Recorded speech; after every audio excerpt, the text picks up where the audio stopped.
Hey, what's going on, guys?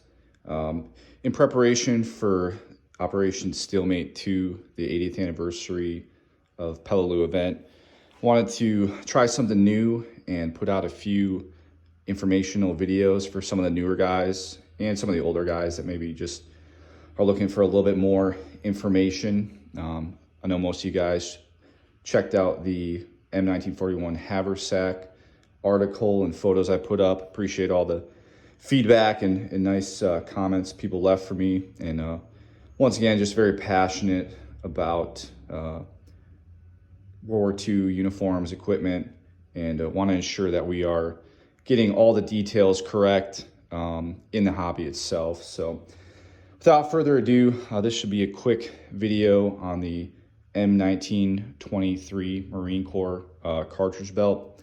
So I have four examples right here. These bottom two are originals. They're both 1943 dated Boyd belts. As you can see, this bottom one is in a little bit better shape, possibly, just stayed stateside or maybe with some rear echelon troops. This second one right here is a little bit faded out. This one right here with the Blanco on it, that's K canvas Blanco, and that is a older generation at the front belt. And then up top here is the World War II Impressions belt. So for the reproductions, this ATF belt, I'll preface this, I think this is the best reproduction and probably my favorite one. I bought this in probably 2006, 2007 timeframe. And this World War II Impressions one is probably from the 2010-ish generation. So a few things. If you're looking for a original belt, what you should be looking for is on the left side is going to be the United States Marine Corps marking, and this might be faded off. So there's another way I'll show you how to determine if it's a Marine Corps belt or not. I know most of you guys are aware the Army belts have the US stamp on that first pouch on the belt. Might be on the right side, I can't remember. And then second, on the right side of the wearer, you should see like a Boyd marking. The only other company that I'm aware of that made this style of M1923 belt was a company called Harris, and those are typically going to be dated 44 or 45 and manufactured in an olive drab number 7.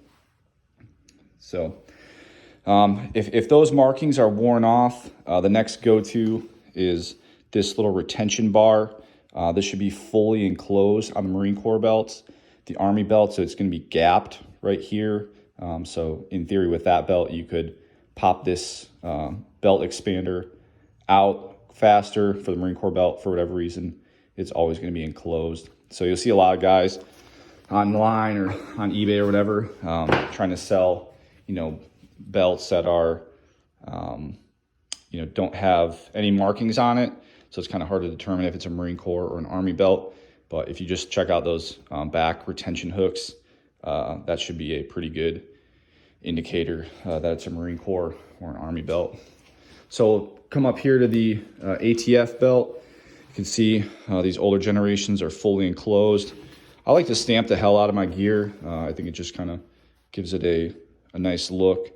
And I always, reference original equipment prior to stamping it with a certain font or a certain size. Take a look at the World War II Impressions belt here. So you can see he did a pretty good job getting the correct hardware on this belt.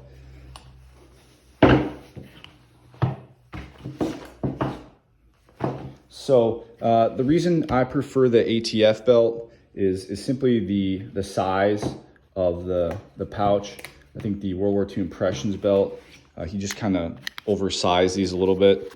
So you can see like an M1 M block kind of fits in there and it'll slide down. Granted, these are just blanks, but to me it doesn't seem like it's the proper sizing.